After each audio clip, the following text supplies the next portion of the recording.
Hi everyone and welcome back to the Colour Cave where we like to play with art stuff. My name is Jem and this is a drawing tips for beginners video. This is now the 4th in the series. There will eventually be 12 videos. This is not meant to be a complete drawing course or anything like it, but for those of you who are trying to improve your drawing skills or are just starting out, you might be able to pick up some handy hints and tips along the way. And what we're going to talk about today is probably what I think is one of the most important skills when it comes to learning to draw, and that is the power of observation.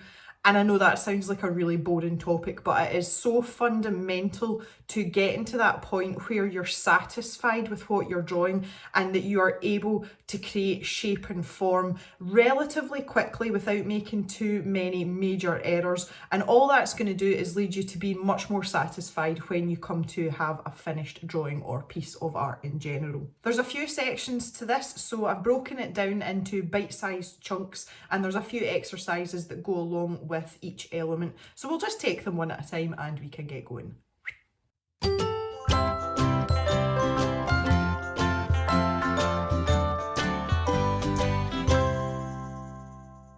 So let's talk about why observation in drawing is important. Aside from the obvious, you have to be able to see something to know how to draw it, unless you've got a fantastical imagination. But even then, those fantastical imaginations are based on some sort of reality. I want to talk about why it's become so important to observe when we are learning to draw. And it's to do with how our brains are wired up. Unfortunately, our brains are very clever. And what happens is our eyes take in the signal, so it's what we see, and then our brain rumbles it round and spits out whatever that object is because you have seen that object before or you have been taught to know what that subject is. Now, because our brains are efficient, once we have an imprint of that in our brain, and I talked before about building up a memory bank of objects and things to draw. This is the same thing. We see an outline or what we think is a familiar shape, and our brain sort of stops listening to what the eyes are actually telling us, and it kind of fills in the blanks for us. And I've talked about this in videos as well about colouring. If you give a suggestion or a hint towards something, most people's brains will fill in those gaps and create an image for you. So you can give an indication of perhaps a really dark area, even though you haven't made that outline absolutely perfect. And someone else's brain, an observer's brain, will pick that up and realise that it is a shadow for whatever the object above it or beside it is. A lot of you may have seen posts on social media and it looks like a paragraph of jumbled letters, and weirdly you're able to read most of the sentences without too much hassle, and that's because the first and the last letter are kept in the correct places for each word, and our brain is processing that and fixing out the order of the letters that are in the middle, and hence we are still able to read. So it's the same principle when it comes to shape and form as it is, because letters are essentially just a more complex shape and form that we have learned to use as we've grown up in the human race and from children up to adults. What we are trying to do when we learn to draw is we're trying to fight against that, so it's almost counterintuitive. Everyone can look at something, but not everyone will take the time and the patience to be able to actually see. A really good example of this as well is if you've ever been out in the country or you've been somewhere where it's really dark at night time, if you look up into the sky, you will see a few stars on a clear night. The more you look up at the sky, all of a sudden more stars appear. And before you know where you are, you realise that there's hundreds and hundreds of thousands of stars, and it's because you keep looking and you keep searching. And basically that's what we want to try and do when we're learning to draw. So when we look at a picture, it's really important to look for those extra stars. One of the phrases I heard when I was learning to draw right at the beginning was, you should be spending more time looking at your subject than looking at what you're drawing. Now that didn't really make sense to me, because I was like, surely you have to look at your paper so that you know where you're putting your lines down. And it's something that I feel that really needs explained. What that phrase means is not to spend less time looking at your lines that you're drawing on the paper, but rather up the amount of time that you spend looking at the subject before you put those lines on paper. And the type of things that we're looking for, those extra stars. So let's take an example here. Here is a picture of a tree. Now, when you think of a tree in your head, you think, okay, trunk, branches, leaves, job's a good one. If we look a little bit more at the picture, we realise it's a crooked tree. We realise that there's like a main branch and then there's another part that comes off. And then when we really start looking, we start to see other things like how the light falls on the tree, what shape the leaves are, what shape the branches are, what the ground looks like that tree is attached to, what's in the background behind the tree. And it's by looking at all these things that helps us to make more detailed drawings, but also more accurate drawings. So there's a really simple exercise that you can do to help build your observational skills. And what I've done is I've provided a few photographs for you over on the Cave website. This is the web address here, and it's also down in the description for you as well. If you click on those, you can save them for your own use. What you can do with these is set yourself a timer. Give yourself a time limit just to sit and really look at these pictures. Now, it can be a minute, it can be 3 minutes, it can be 10 minutes, it really doesn't matter. But sit there and look at that image for as long as you want, and then put the image away and try and draw as much as you can remember from that image.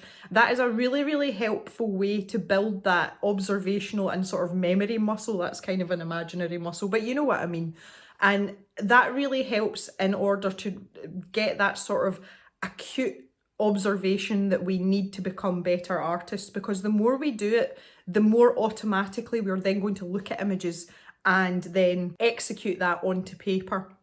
The other thing that you can do is to set a timer and look at the drawing for 2 minutes and concentrate on one particular aspect. So say, just for example, with this drawing, if we take the shape of the trunk and the main branches, sit and look at those for 2 minutes and then turn the paper over and spend 1 minute only trying to draw out what you've been looking at. And that goes with that whole ratio of spending more time looking at your subject than looking at what you're drawing. Now, primarily, this is obviously the type of tool or skill that you would use for creating shape. And again, when going back to talking about the foundation of your drawing, which is shape and form, that's really where you want to focus your attentions when you're beginning to draw. As you get a little bit more confident and go along, you can start to incorporate other things such as light and shadow and texture, but we'll talk about those in a bit more detail later on. But just be aware, when you're doing these sort of observational exercises, they can be used for those elements as well. Okay, so the other thing that's quite important in using our observation skills is measurement. And I don't mean that in the literal sense of rulers or tape measures or that kind of thing. But when we're learning to draw and when we are learning to put down shape and form in a sense that it's going to look right on the paper, one of the things we have to take into consideration is how are we going to measure how long or short or wide or thin certain parts of our drawing are. There's lots and lots of measurement methods, and you can Google until your heart's content and you will find loads. But I'm going to tell you about the ones that work best for me. And they're the simplest ones. The first one that I like to use is the relative proportion. Now, that theory's probably got a proper name. I don't know what it is. But what I like to do is when I'm looking at something and I'm trying to gauge how tall or short or fat or thin certain parts of the drawing are, I compare it to a sort of landmark, if you like. So if we take another example here. So this image was the snapshot that I took of all your entries for the subscriber giveaway. And it's actually a really good way to demonstrate what I'm talking about. When we're trying to work out the rough size and shape of something, especially when there's more than one object, there's a few observations that if we pay close enough attention will help us in making sure that that's right. So let's take a look at the 2 baskets and the jar. If you look at the height of the baskets, just by a rough judgment, we can see that the jar is roughly twice the height of one of those baskets. And we can also see if we were to turn the jar on its side, it's not quite the length of the basket. So we know, even just by rough proportions, before we've even drawn anything, that whatever height we make the baskets from the table, if we double that, we can make roughly the right height of the jar, but also roughly the right width of the baskets as well, if we turn that rough measurement on its side. So that's something that I find really helpful, especially if it's quicker rough sketches when I'm practicing or learning things. I find that is something that always helps me to figure out, especially if something looks off, if you've drawn out a rough outline of something and you're looking at it and thinking, this doesn't look quite right. That is a great way for me personally to just put that rough judgment in place. And that rough judgment will become more accurate over time as well. Just again, the more that you do it, you'll find that if you were actually to take a ruler out and measure, you wouldn't be too far off the mark. The other method that I use, which I'm sure you'll have heard of, using one's pencil, especially if you're doing things that are far away from you or things like landscapes. And I'm just going to give you a little demonstration. Conveniently, I have some pens and pencils right here behind me. I've got my drawing implement here. We want to use this as a measuring tool. So I'm just going to show you, if I turn sideways to get a little side profile here.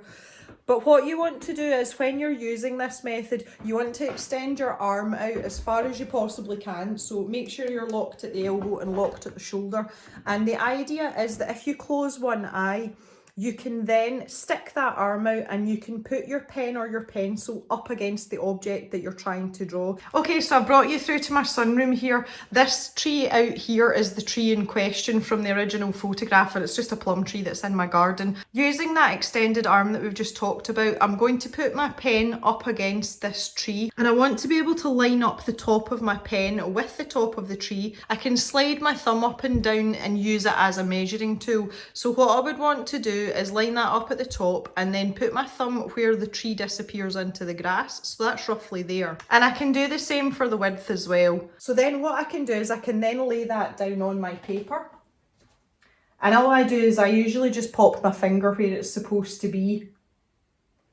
And I can draw that line in. And then I can put my finger up here and I can draw it in at the top. And what that does is that'll give you two markers to let you see. And I tend to use a combination of my fingers and thumbs so that I don't lose the measurements. That will give you a to scale mark of what it is you're actually drawing. So both of these things are really, really helpful when you're first starting out. There's times when they can be especially useful, and with beginner drawing, I remember it myself and I still have problems with it sometimes. Quite often when we're looking at things in a slightly skewed perspective, if we're not looking at things square on, that's when it can start to cause us issues, because our brain takes over and we can see that we see an object, but our brain wants to draw it square on when it's actually not. And the reason our brain does that, because sometimes at certain angles, things can look a bit odd if you look at the actual outlines, and our brain is constantly trying to correct that because we know what this item should look like if you were looking at it square on. I have got a really good recent example of this, and this drawing belongs to one of our viewers who had contacted me and asked for a little bit of help, and I have asked her permission and she said it's okay to share it. So we're going to take a look at this in a little bit more depth, and I'd just like to explain the correction on this because it goes back to what we were talking about in terms of observation and also measurement. What I have here is a snippet from Donna, who watches the channel. Hello Donna, and thank you very much for allowing me to do this. And even to an untrained eye, we can see that this is a boat. It clearly looks like a boat, but we're also aware that something's just a little bit off with it. And quite a lot of the time we can't really put our finger on it. Now, as I was saying, this is exactly the kind of time where our powers of observation are so important, because if I pop this up here and I bring you an outline of the actual boat, you will see it almost straight away, and I'm sure of it. The first basic observation that you can make is that Donna's boat looks as if it's sitting sort of tipped at an angle, because we can see a lot of the inside of the boat and everything's kind of sitting at an angle there. And the other thing that's quite obvious as well is that her boat seems to be pointing off to this left side.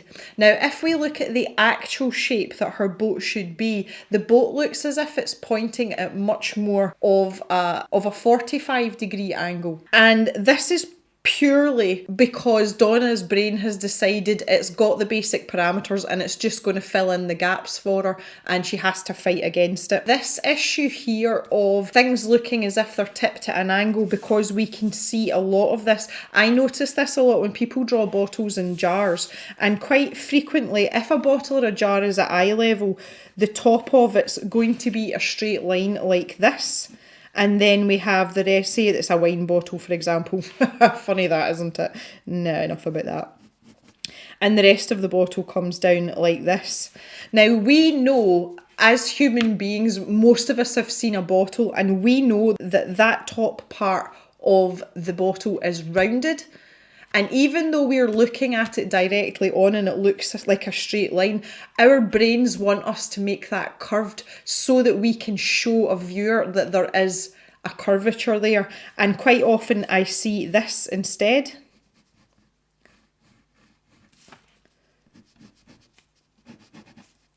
And then the rest of the wine bottle, and the rest of the bottle is drawn square on though. This is actually a skewed perspective, and sometimes it's drawn to such an extreme that it looks weird. You know, you have people that bring it like down here, and then they're trying to draw in and it starts to look odd. And this is just an exaggerated example of what's going on with Donna's drawing here. So this is why things like observation are so important. We know that there's a hole in the top of this bottle and we know that it's got a circular shape, but what we are actually looking at, because we're looking at it square on, however you want to try and dress it up, our body's fighting against drawing a straight line, but if you look at it, it is a straight line. So if I just go back to Donna's wee boat here as well. So that's the first thing I was talking about earlier, about looking for those extra stars, and that's exactly the kind of thing I'm talking about.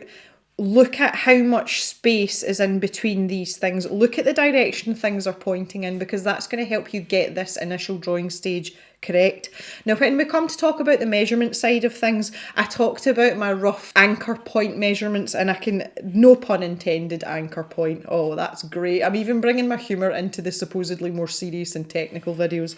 But if we look at this part of Donna's boat here, and I'm talking about this measurement along here, and then we look at her measurement along this side, this part here fits in there, I would say probably 1, 2, nearly 3 times. When we look at the actual image, if we take this measurement here to this measurement here, there's actually not a lot in them. Again, if I just use my fingers to demonstrate, I don't even need a ruler. So I've maybe got the 3 fingers width in this plane of the boat, and if I put those 3 finger widths on this plane of the boat, you can see there's not an awful lot extra peeking out there. So even just by eye and using a very rough rudimentary measuring technique, we can see straight away how off Donna's dimensions are. And what's happened is, because she's made this side really long, but she's tried to keep the angle the same as what it should be, she's inadvertently pulled the front of the boat round like this, and it's kind of got a little bit twisted. So I hope that kind of helps to explain in a visual sense what I was talking about earlier, and I hope it's something that you guys find helpful. So that's it for today in terms of observation. So get out there, use your little eyeballs, but don't look, make sure you see. And remember the takeaway points. Look some more, and then look for those extra stars. Spend more time observing your subject than you do working on it on paper. And use things like your pen or pencil, and also anchor points and reference points on your images to help you get those sketches right. That is it for today, guys. I want to thank you very much for watching. If you've got any comments down below, I'd love to hear them. And we'll see you back in the cave really soon for another video. So have a great day, everyone, and bye for now.